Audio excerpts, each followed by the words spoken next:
அனைவருக்கும் வணக்கம். சிம்மராசி நேயர்களே, இந்த பதிவில் 2025 மார்ச் மாதம் 29ஆம் தேதி சனி பகவான் கும்பராசியிலிருந்து மீன ராசிக்கு இடப்பெயர்ச்சி ஆகிறார். இந்த காலகட்டத்தில் சிம்ம ராசியில் பிறந்தவர்களுக்கு என்னென்ன நடக்கும் என்பதை தான் இந்த பதிவில் பார்க்க போகிறோம். இதுவரை கும்பராசியில் 2.5 ஆண்டு காலம் சஞ்சாரம் செய்து கொண்டிருந்தார் சனி பகவான். இப்போ மார்ச் மாதம் 29ஆம் தேதி மாலை 5:50 கும்பராசியிலிருந்து மீன ராசிக்கு பூரட்டாதி நட்சத்திரத்துக்கு இடப்பெயர்ச்சி ஆகிறார். அடுத்த 2.5 ஆண்டுகள் மீன ராசியில் சனி பகவான் சஞ்சாரம் செய்வார். அப்போது சிம்ம ராசியில் பிறந்தவர்கள் வாழ்க்கையில் நிறைய மாற்றங்கள் நிகழும். கடந்த 2.5 ஆண்டுகளில் கண்டச்சனி நடந்து கொண்டிருந்தது. ஏற்பட்ட சிரமங்களை சந்தித்திருப்பீர்கள். வாழ்க்கை மிகப்பெரிய போராட்ட களமாக மாறி இருந்திருக்கும். நீங்கள் இருக்கும் இடத்தை விட்டு இடம் மாறி இருப்பீர்கள், ஊர் மாறி இருப்பீர்கள், வீடு விட்டு வீடு போயிருப்பீர்கள், நாடு விட்டு நாட்டை வேறு நாடு நோக்கி செல்லக்கூடிய சூழ்நிலை வந்திருக்கும். தொழில் சம்பந்தமான பிரச்சனைகள் வேறு ஏதாவது காரணத்தினால இடமாற்றம் வீடு மாறி போயிருப்பீங்க. விபத்துக்களை சந்தித்திருப்ப வாய்ப்புகள் உண்டு.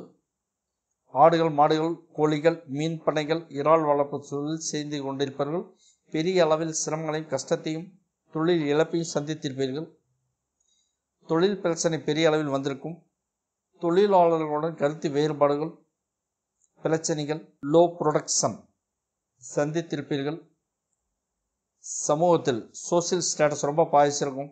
மான அவமானத்தை சந்தித்திருப்பீர்கள். ஊரில் உங்கள் பேரை கிடைத்ததுன்னு கூட்டம் சுற்றி இருந்திருக்கும். இந்த காலகட்டத்தில் அவர்களை நீங்கள் அடையாளம் கண்டிருப்பீர்கள். இனிமேல் வாழ்நாள் முழுவதும் அவர்களை ஒதுக்கி வைத்து விடுவது நல்லது. உணவு பஞ்சம் பெருசாக இருந்திருக்கும். சாப்பாட்டுக்காக, சுவையான உணவுக்காக நீங்கள் ஏங்கி இருந்திருப்பீர்கள். கடந்த 2.5 வருஷம் பெரும்பாலானவர்களுக்கு இதுதான் நடந்திருக்கும். 1-2 பேர் இருந்து நீங்கள் தப்பிச்சிருக்கலாம். அதுக்கும் வாய்ப்பு கம்மி தான். சிம்ம ராசியில் பிறந்த நிறைய பேருக்கு உயிருக்கு ஆபத்தான சூழ்நிலை வந்திருக்கும். சிக்கலான கட்டத்தில் தப்பித்திருப்பீர்கள். சொத்துக்களை கையை விட்டு போயிருப்பான வாய்ப்புகள் உண்டு. அம்மாவுடன் பயங்கரமான கருத்து வேறுபாடு, சண்டை சச்சரவுகள் வந்திருக்கும். வாகன விபத்துகள், கார் ஆக்சிடென்ட்லாம் சந்திச்சிருப்பீங்க. வீடுகள், தோட்டம், சொத்துக்களில் தோட்டத்தோட சொத்துக்களில் பிரச்சனை வந்திருக்கும். ஆனால் எப்போதுமே சனிபகவான் தன்னுடைய ஒரு சுற்றில் நல்ல விஷயம், கெட்ட விஷயம் எல்லாமே கலந்து கொடுத்து கொண்டிருப்பார். சனிபகவானுடைய ஒரு ரவுண்டில் 30 வருஷத்தில் 7.5 சனி வரும், அர்த்தாஷ்டம சனி வரும், கண்ட சனி வரும், அஷ்டம சனி வரும். இவை எல்லாம் நம்மை சோதிக்கும் காலகட்டங்கள். இவைகளில் சனிபகவான் நிறைய சோதனை நிலை பிரச்சனைகளை கொடுத்து விட்டு கடைசியில் அசையா சொத்தை ஏதாவது கொடுத்து விட்டு தான் போவார். பணம், நகை, சொத்துக்கள் ஏதாவது கைக்கு வந்து சேர்ந்துடும். சனிபகவான் என்றால் ரொம்ப கெட்டவர் என்று பயப்பட தேவையில்லை. சிம்ம ராசியில் மகா நட்சத்திரம், பூரம், உத்திரம் 3 நட்சத்திரமும் வரும். 3 நட்சத்திரத்தில் பார்த்தவங்களே இந்த பலன் பொருந்தும். வாழ்க்கையில் அடுத்தடுத்து இந்த நிகழ்வுகள்லாம் நடக்கும். அடுத்ததாக அஷ்டம சனி வருகிறது. அதற்கு நீங்கள் பெரிதாக ஒன்றும் கவலை, பயப்பட தேவையில்லை. அஷ்டம சனி என்றாலே குடும்பத்தில் நோய் தொந்தரவுகள் வரும், வைத்திய செலவுகள் வரும். வைத்திய செலவுகளை தவிர்க்க முடியாது.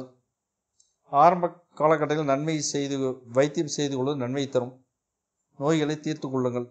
புதிதாக தொழிலை ஆரம்பிப்பதற்கு நிறைய யோசிக்க வேண்டும். ஏனென்றால் எந்த தொழில் செய்தாலும் பிக்கப் ஆவதற்கு குறைந்தபட்சம் 3 ஆண்டுகள் 5 ஆண்டுகள் ஆகும். நேரம் நன்றாக இருந்தாலே 3 ஆண்டுகள் 5 ஆண்டுகள் ஆகும். அப்படி இருக்கும்போது அஷ்டம சனி நடக்கும் காலகட்டத்தில் புதிதாக தொழிலை ஆரம்பித்தால் அதற்கும் அந்த கால அவகாசம் எடுக்கும்.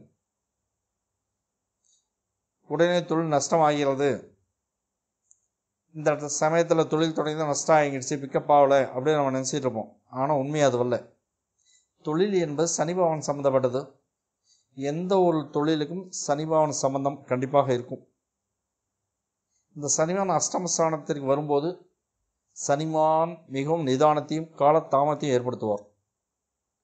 அதனால் புதிய தொழில் பிக்கப் ஆகிறதுக்கு நீண்ட காலம் பிடிக்கும். அந்த காலகட்டத்தில் கையில் காசு இருந்தால், சொந்த காசு இருந்து தொழில் ஆரம்பித்தா பிரச்சனை இல்லை. கடன் வாங்கி தொழில் ஆரம்பித்து வாடகை கட்டடத்தை எடுத்து லீஸுக்கு எடுத்து ஆரம்பித்தோம்னா கையில் இருந்த காசெல்லாம் காண போயிடும். பிரச்சனை உச்சக்கட்டத்துக்கு போகும். இப்போல்லாம் கடன் கொடுப்பதற்கு ஆள் பஞ்சமே இல்லை. கடன் வசூல் செய்யறதுக்கு ஆள் பஞ்சம்லாம் இல்லை. பணம் சம்பாதிக்கிறதுக்கு தான் பிரச்சனை இருக்குது. கடன் கொடுக்கறதுக்கு ஆள் இருக்குது, வசூல் பண்ணுறதுக்கு ஆள் இருக்குது. வட்டி கட்டுறதுக்கு தான் ஆள் இல்லை. பணம் சம்பாதிக்கிறது தான் பிரச்சனை இருக்குது. தொழில் வருமானம் வந்தால் தானே வட்டி கட்டுறதுக்கு, அசலை கட்டுறதுக்கு. அதனால் புதிய தொழில் ஆரம்பிப்பதில் கொஞ்சம் நிதானம் தேவை. தேவையில்லாத கோர்ட் கேஸ் வழக்குகள் வரும் வாய்ப்புகள் உண்டு. அக்கம் பக்கத்தில் விலகி இருப்பது நன்மையை தரும். இந்த காலகட்டத்தில் உங்கள் கடன் குறைவதற்கான வாய்ப்புகள் உண்டு. சில நேரங்களில் கடன் முழுமையாக நிர்மூலமாகும். சில நேரங்களில் உங்கள் கடன் முழுமையாக அழிந்து போகும். இந்த 2.5 ஆண்டுகள் முழுமையாக கடன் அடைபடும். ஒரு வயசாக கூட கடன் இருக்காது. அதற்கு இந்த 2.5 ஆண்டுகளும் 24 மணி நேரம் அதற்காக கவலைப்பட்டால் எல்லா கடனும் அடைந்துவிடும். இல்லாவிட்டால் கடன் ஏறுவதற்கு என்றே வீடு தேடிக்கொண்டு வந்து கடனை கொடுப்பார்கள். கவனம் அவசியம்.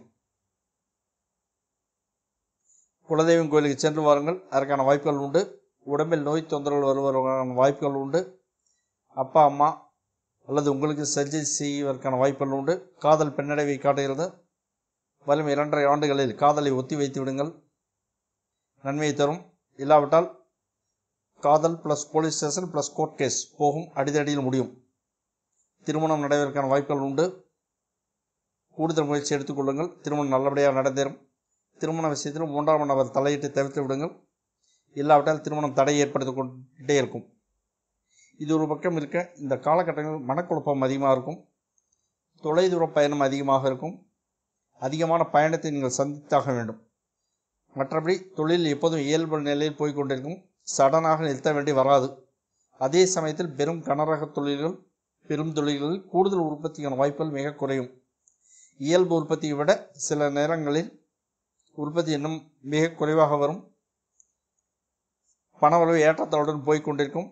முழுமையாக பணவரவு நின்று போவதற்கான வாய்ப்புகள் இல்லை.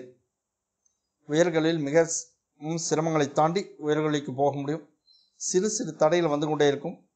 ஆனால் அதையும் தாண்டி உயர்கல்வியை அடைந்து விடுவீர்கள். நிறைய பேர் ஜாதகத்தில் உயர்கல்விகள் தடைகள் வரும். வெளிநாடு சென்று படிக்க வேண்டும் என்று ஆசைப்பட்டிருப்பீர்கள். அதில் ஒரு நிறைய பிரேக் வரும். அல்லது வெளிநாடு சென்று வெளிநாட்டு பல்கலைக்கழகத்தில் படிப்பை ஜாயின் செய்திருப்பீர்கள். அந்த நேரத்தில் இங்கே ஊரில் ஒரு பிரச்சனை போய்கொண்டிருக்கும். படிப்பை பாதியில் விட்டு திரும்ப ஊருக்கு வர வேண்டிய சூழ்நிலை இருக்கும். அதற்கு என்ன காரணம் என்று ஜாதகத்தில் ஆராய்ந்தால் அதற்கான பதில் தெளிவாக இருக்கும். உங்களுடைய ஜாதகத்தை முழுமையாக ஆராய்ந்தால் அதற்கான பதில் கிடைக்கும்.